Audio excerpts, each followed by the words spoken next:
করো, সফর করো, পরিভ্রমণ করো এবং ইতিহাসের পরতে পরতে দেখে নাও, শিখে নাও আমি মিথ্যাবাদীদের সাথে কিরূপ আচরণ করেছি। এটা হলো প্রথম দৃষ্টিভঙ্গি। দ্বিতীয় কথা হচ্ছে কুলসিরু ফিল আরদ ফানজুরু কাইফা বাদা আল খালক। আমরা আল্লাহ রাব্বুল আলামিনকে দেখেছি? কেউ দেখি নাই। আমরা দেখার আশা রাখি, দেখার প্রত্যাশায় আছি। দেখবো কোথায়? জান্নাতে যাওয়ার পরে। কিন্তু এই দুনিয়াতে আমরা আল্লাহর অস্তিত্ব অনুধাবন কিভাবে করব? আল্লাহ বলে দিচ্ছেন যে তোমরা আমার সৃষ্টি দেখে দেখে আমার শ্রেষ্ঠত্ব, আমার বড়ত্ব, আমার মহিমান্বিত তোমরা অনুধাবন করো। তাহলে আমরা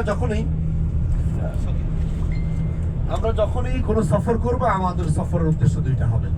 আজকে আমরা যে জায়গাগুলোতে যাচ্ছি, এই জায়গাগুলো খুব দৃষ্টিনন্দন কোনো বিষয় নয়, দেখলে একদম চোখ আটকে থাকার মতো কিছু বিষয় নয়, কিন্তু এই জায়গাগুলো আধ্যাত্মিক জগৎ থেকে, স্পিরিচুয়াল দিক থেকে আমাদেরকে নাড়া দেওয়ার মতো জায়গা, আমাদের জীবনকে পরিবর্তন করে ফেলার মতো জায়গা।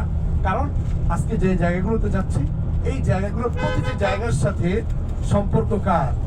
আমার প্রিয় নবী সাল্লাল্লাহু আলাইহি ওয়াসাল্লামের পদচিহ্নের সম্পর্ক। প্রতিটি জায়গাতে রাসূলের পদচিহ্ন পড়েছে।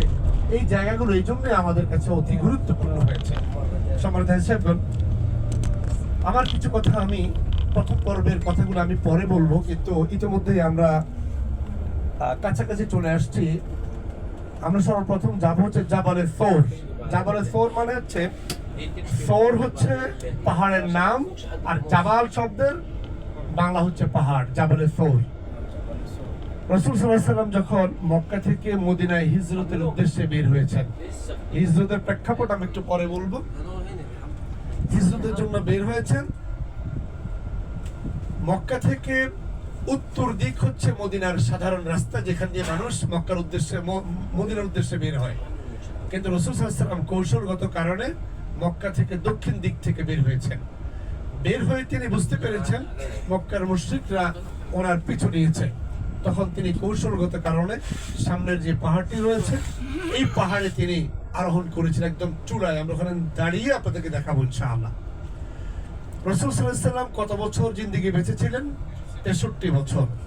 এই 63 বছরের তিনি 40 বছর নবুয়ত প্রাপ্তির পূর্ব মুহূর্তে ছিলেন। নবুয়তের 23 বছর, নবুয়তের 23 বছরের মধ্যে তিনি 13 বছর মক্কাতে ছিলেন। 13 বছরের প্রথম 3 বছর তিনি গোপনে দাওয়াতি কাজ করেছেন।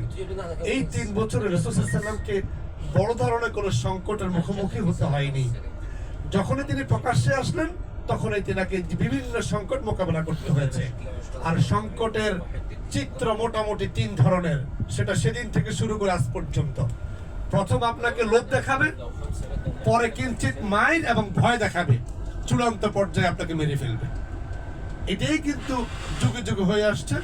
বাংলাদেশের ক্ষেত্রেও যা, এখানেও তা, পৃথিবীর প্রান্তরে প্রান্তরে আমরা যত জুলুম নির্যাতন দেখি, জুলুম নির্যাতনের চিত্র এইটাই। রাসূল সাল্লাল্লাহু আলাইহি ওয়াসাল্লামকে তারা প্রথম কি করেছেন? বলেছেন, হে মুহাম্মদ, তুমি যে নতুন ধর্ম নিয়ে আসছো, তুমি এখান থেকে ফিরে আসো, তুমি কি চাও? তারা ভেবেছিল রাসূল হয়তো বা নেতৃত্ব চাচ্ছে বা অন্য কিছু চাচ্ছে, এই জন্য উনি সামাজিক একটা পরিবর্তনের ডাক দিচ্ছে। রাসূল বললেন, আমার এক হাতে চন্দ্র, আরেক হাতে যদি সূর্য এনে দাও, আমি আমার এই রাস্তা থেকে এক বিন্দু পরিমাণ সরে যাব না। তখন তাদের টনক নড়েছে যে মুহাম্মদ যা বলে মুহাম্মদ তাই করে, অতএব মুহাম্মদকে লোভ দেখিয়ে লাভ নেই। এরপর থেকে রাসূল সাল্লাল্লাহু আলাইহি ওয়াসাল্লামকে তারা কি করতে শুরু করলো? নির্যাতন করতে শুরু করলো। রাসূলের সাহাবীদেরকে নির্যাতন করতে শুরু করলো।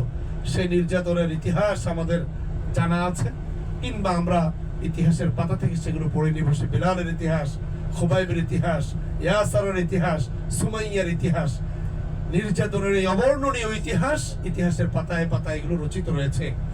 কিন্তু তারা যখন রাসূল সাল্লাল্লাহু আলাইহি ওয়াসাল্লামকে নির্যাতন করতে করতে কোনোভাবেই রাসূলকে থামাতে পারছিলেন না, তখন তারা কি করলো? রাসূলকে চূড়ান্ত পর্যায়ে হত্যা করার জন্য পরিকল্পনা গ্রহণ করেছে। কিন্তু এর মধ্যে রাসূল সাল্লাল্লাহু আলাইহি ওয়াসাল্লাম বিয়ে করেছেন। রাসূল সাল্লাল্লাহু আলাইহি ওয়াসাল্লামের অনেক প্রিয় মানুষ মক্কায় ছিলেন। সর্বাধিক প্রিয় মানুষ ছিলেন দুজন মানুষ। একজন ছিলেন চাচা আবু তালেব, আরেকজন ছিলেন স্ত্রী খাদিজা রাদিয়াল্লাহু তাআলা আনহা। উম্মাহাতুল মুমিনিন খাদিজা তৎকালীন সময়ের শ্রেষ্ঠ স্বনামধন্য ব্যবসায়ীদের অন্যতম ছিলেন। তিনি রাসূলের স্ত্রী। কিন্তু জীবদ্দশার শেষ পর্যায়ে এসে তিনার যাবতীয় যত সম্পদ সবকিছু রসুলের জন্য অকাতরে দান করে দিয়েছেন দিনের জন্য। রাসূল সাল্লাল্লাহু আলাইহি ওয়াসাল্লামের মাক্কি জীবনের একদম শেষ প্রান্তে এসে একই বছরের মধ্যে চাচা আবু তালেব এবং স্ত্রী খাদিজা রাদিয়াল্লাহু তাআলা আনহা কিছু সময়ের ব্যবধানে ইন্তেকাল করেছেন। চাচা আবু তালেব বেঁচে থাকা পর্যন্ত মক্কার মুশরিকরা রাসূলকে হত্যা করবে এই সাহস করেননি। কারণ হচ্ছে রাসূলের যে বংশ সেটা মক্কার ঐতিহ্যবাহী বংশের অন্তর্ভুক্ত ছিল। যদি রাসূলকে কেউ কিছু বলতো, চাচা আবু তালেব একদম নাঙ্গা তরবারি নিয়ে তার গর্দানে গিয়ে ধরতেন। আবু জাহেলকে বহুবার তিনি একদম গর্দানের মধ্যে তরবারি ধরেছেন যে আমার ভাতিজাকে যদি কিছু বলো আমি তোমাদের গর্দান ফেলে দেব। কিন্তু যখন চাচা আবু তালেব এবং স্ত্রী খাদিজা রাদিয়াল্লাহু তাআলা আনহা ইন্তেকাল করলেন, তখন তারা বুঝতে পারলো যে তাদের পথ কিছুটা ক্লিয়ার হয়ে গেছে এবং তারা দারুন নদওয়ার বৈঠকে বসছে। দারুন নদওয়া হচ্ছে বর্তমান বাবুল উমরার যেই দরজা, এই দরজার আশেপাশে তারা বৈঠকে বসে কি করে তারা মুহাম্মদকে নিবৃত করবে এর পরিকল্পনা করছিল। কেউ বলছিল মুহাম্মদকে আমরা দেশান্তরিত করব, কেউ বলছিল নানান পরামর্শ দিচ্ছিল।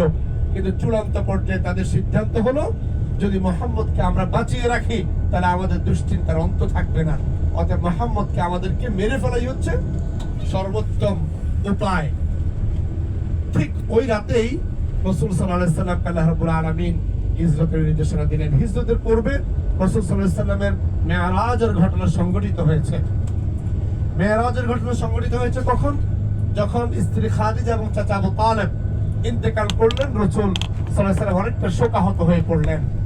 রাসূল সাল্লাল্লাহু আলাইহি ওয়াসাল্লামকে এই শোকে সান্ত্বনা দেওয়ার জন্য মহান আল্লাহ রাব্বুল আলামিন রাসূলকে কোথায় নিয়ে গিয়েছেন? সপ্ত আকাশে বাইতুল মামুরে নিয়ে গিয়েছেন।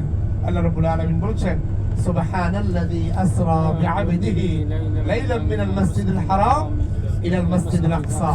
তিনি মসজিদে হারাম থেকে আকসা থেকে তিনি সপ্ত আকাশে রাসূল সাল্লাল্লাহু আলাইহি ওয়াসাল্লামকে নিয়ে গিয়েছেন। সেই দিনেই রাসূল সাল্লাল্লাহু আলাইহি ওয়াসাল্লামকে তিনি হিজরতের পূর্বাভাস দিয়েছেন। মক্কার মুশরিকরা দারুন নদওয়ার বৈঠকে যে রাতে ওনাকে হত্যার সিদ্ধান্ত নিল,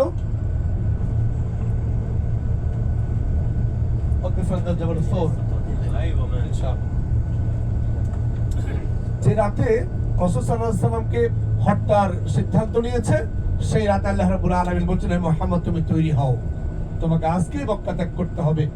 যখন তিনি মক্কা ত্যাগ করার জন্য রেডি হয়েছেন, ততক্ষণে মক্কার মুশরিকরা কি করেছে? রাসূল সাল্লাল্লাহু আলাইহি ওয়াসাল্লামের বাড়িকে বেষ্টন করে ফেলেছে। রাসূল সাল্লাল্লাহু আলাইহি ওয়াসাল্লাম বুঝতে পারলেন তার বাড়ির চতুর্পাশে মুশরিকরা কি করেছে? দাঁড়িয়ে আছে। তখন তিনি বললেন আল্লাহ রাব্বুল আলামিন আমি কিভাবে বের হব? আল্লাহ রাব্বুল আলামিন বললেন তুমি এক মুষ্টি বালি হাতে নাও এবং আল্লাহর উপর ভরসা করে এটা কি করো? ছড়িয়ে দাও, বাতাসে ছড়িয়ে দাও। ওমা রমাইতা ইয রমাইতা ওয়ালাকিন্নাল্লাহ রমা। আপনারা সূরা ইয়াসিনের মধ্যে আয়াত পড়েছেন, হে মুহাম্মদ তুমি যে বালি বাতাসে ছড়িয়ে দিয়েছো সেটা আমি তাদের চোখে চোখে পৌঁছে দিয়েছি। তারা চোখ কসলাতে কসলাতে রাসূল সাল্লাল্লাহু আলাইহি ওয়াসাল্লাম কি করেছেন? সঙ্গে আবু বকর রাদিয়াল্লাহু তাআলা আনহুকে সঙ্গে নিয়ে হিজরতের উদ্দেশ্যে বের হয়েছেন। আমরা সবাই এখানে নামবো, একসাথে এখানে দাঁড়িয়ে জাবালে সৌর দেখবো, আবার একসাথে গাড়িতে উঠবো, ঠিক আছে?